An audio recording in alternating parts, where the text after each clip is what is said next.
Assalamualaikum warahmatullahi wabarakatuh.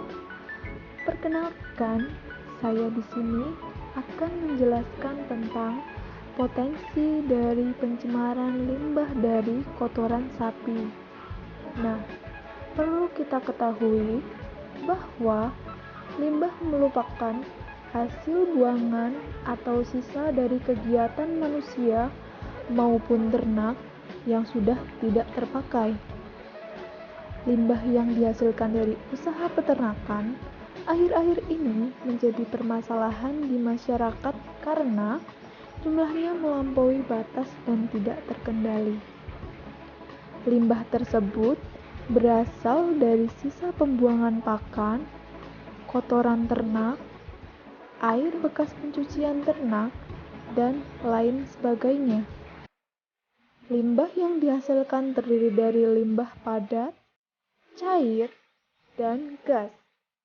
Limbah padat diantaranya seperti feses, sisa pakan, kulit, tulang, lemak, dan lain-lainnya.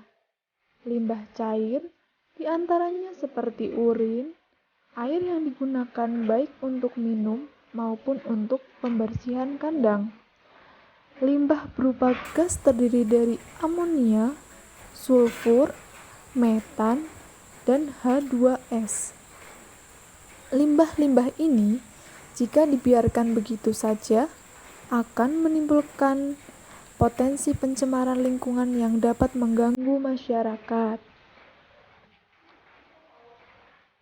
Limbah peternakan, salah satunya yaitu feses ternak ruminansia, menjadi kendala yang serius, apalagi ketika emang gas metan udah keluar, bisa merusak ozon. Ada salah satu teknologi yaitu biogas, di mana feses dari ternak ruminansia ini bisa dijadikan sebagai biogas karena ternak ruminansia sendiri itu mempunyai sistem pencernaan khusus yang menggunakan mikroorganisme dalam sistem pencernaannya yang berfungsi untuk mencerna selulosa dan lignin dari rumput atau hijauan berserat tinggi. Nah, oleh sebab itu, feses dari ternak ruminansia ini, yaitu khususnya pada sapi, mempunyai kandungan selulosa yang cukup tinggi. Pada salah satu penelitian yang dilakukan oleh Lingaya dan Raja Sekaran ini, feses sapi mengandung 22,59% selulosa, 18,32% hemiselulosa, 10,20% lignin, 34,72% total karbon organik, dan 1,26% total inogren, 27,56:1 rasio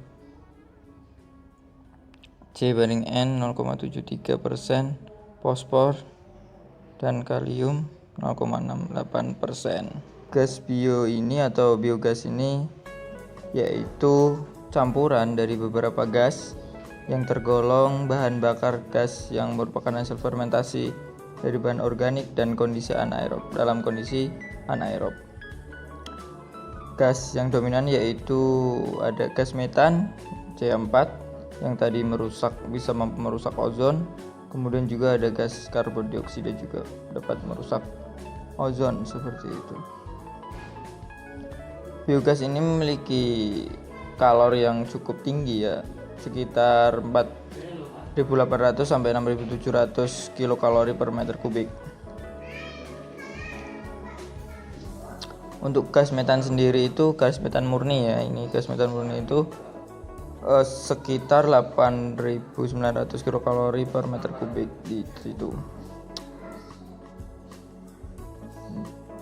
Biogas ini dapat dibuat atau dapat diperoleh dari limbah pertanian yang basah, kemudian kotoran, feses dan sebagainya bisa.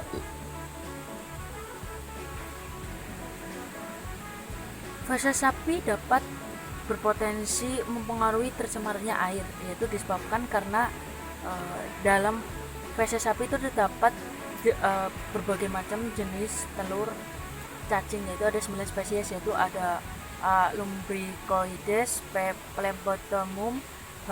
Chondrostus, O. radiatum, O. Osteraldi, Fasciola sp, Mosias sp, dan S. bovis. Feses ini dapat mencemari keadaan air. Selain itu, di dalam kandungan feses ternak tersebut juga mengandung bakteri. Di antaranya yaitu adalah bakteri coliform. Nah, bakteri coliform ini dapat mencemari air. Kualitas air yang tercemar bakteri coliform ini akan menjadi kurang baik kualitasnya, apalagi untuk diminum. Menurut Permenkes nomor 492 tahun 2010 tentang persyaratan air minum, bahwasanya kehadiran bakteri coliform itu harus 0 mpn per 100 ml. Nah, bakteri ini sangat berbahaya jika untuk dikonsumsi adanya bakteri ini. Aktivitas coliform itu sangat berbahaya karena merusak aktivitas yang ada di air. Nah, cara untuk mengurangi bakteri coliform ini yaitu dengan menambahkan kaporit, karena kaporit juga merusak asam nukleat dan mengurangi aktivitas enzim sehingga aktivitas coliform itu menjadi berkurang. Menurut Zaid 2007. Jadi kaporit juga bisa mengurangi adanya bakteri tersebut. Nah, selain bakteri coliform juga ada bakteri E. coli. Bakteri E. coli merupakan kuman normal dalam saluran pencernaan sapi yang membahayakan manusia juga, karena jika air yang tercemar oleh bakteri E. coli itu dapat menyebabkan diare. Hal ini sangat berbahaya jika dikonsumsi oleh manusia, apalagi jika digunakan untuk air minum. Selain itu juga ada bakteri Salmonella sp yang merupakan bakteri patogen yang dapat mengganggu kesehatan ternak dan manusia. Pada sapi terjadinya salmonellosis yang ditandai dengan diare. Keadaan ini lebih rentan dijumpai pada sapi yang masih muda. Davis 2001. Hal ini juga sampai pada manusia juga, jika manusia mengonsumsi air atau minuman yang tercemar kandungan Salmonella sp, itu akan munculnya infeksi Salmonella sp antara lain yaitu muntah, mual, sakit perut, diare, dan sakit kepala. Gejala tersebut muncul 12-72 jam pasca infeksi. Sedangkan dosis yang diperlukan untuk menimbulkan gejala tersebut yaitu diperlukan 15-20 sel Salmonella. Kate et al. 2003. Jadi dalam air itu berpotensi tercemar feses ternak. Selain itu juga biasanya jumlah bakteri E. coli yang dikeluarkan melalui pencemaran lewat feses itu mencapai 108 hingga 109 E. coli per gram menurut Bethlehem 2000. Sehingga perlu adanya pengolahan limbah ternak agar mengurangi adanya potensi tercemarnya air, karena selain itu juga coliform mudah merembes melalui celah-celah yang kemudian menjadi lewat air kayak seperti itu, sehingga sangat berbahaya jika bahwasanya adanya air yang terkontaminasi atau tercemar oleh feses ternak tersebut. Demikian yang dapat saya sampaikan. Terima kasih. Selanjutnya yaitu potensi pencemaran tanah dari limbah peternakan sapi perah. Nah, limbah peternakan sapi perah apabila tidak dikelola dengan baik akan menimbulkan pencemaran di lingkungan sekitar. Salah satunya adalah pencemaran tanah. Dampak kotoran sapi terhadap lingkungan yaitu terdapat beberapa gas yang dihasilkan dari limbah ternak dapat melemahkan daya dukung tanah sehingga menyebabkan polusi bau. Limbah ternak dapat melemahkan daya dukung tanah sehingga menyebabkan polusi tanah. Air yang berasal dari air pencucian kandang dan memandikan ternak yang belum diolah dan dibuang langsung ke lingkungan. Limbah cair ini akan mencemari tanah dan air yang ada di sekitarnya sehingga menimbulkan masalah lingkungan dan gangguan kesehatan. Nah, selanjutnya, jika kotoran sapi dibiarkan menumpuk di kandang sampai berhari-hari, akibatnya tumpukan kotoran yang tercecer akan terbawa oleh aliran air hujan ke daerah-daerah yang lebih rendah sehingga dapat mencemari tanah dan air permukaan. Menurut Hambali 2007. Nah, air tanah yang tercemar oleh kotoran sapi menyebabkan air tanah tidak dapat digunakan untuk konsumsi air minum. Alasannya yaitu karena dapat berbahaya bagi kesehatan jika air yang telah tercemar oleh mikroba dikonsumsi. Kotoran sapi yang dibiarkan menumpuk dapat sebagai tempat perkembangbiakan vektor karena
selain dapat meningkatkan unsur hara pada tanah, juga dapat meningkatkan aktivitas mikrobiologi tanah dan memperbaiki struktur tanah tersebut.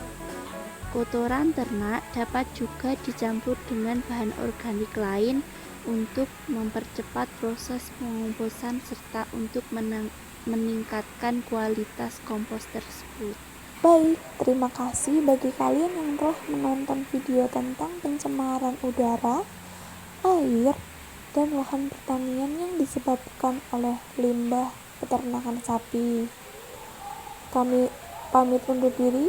Wassalamualaikum warahmatullahi wabarakatuh. Bye-bye.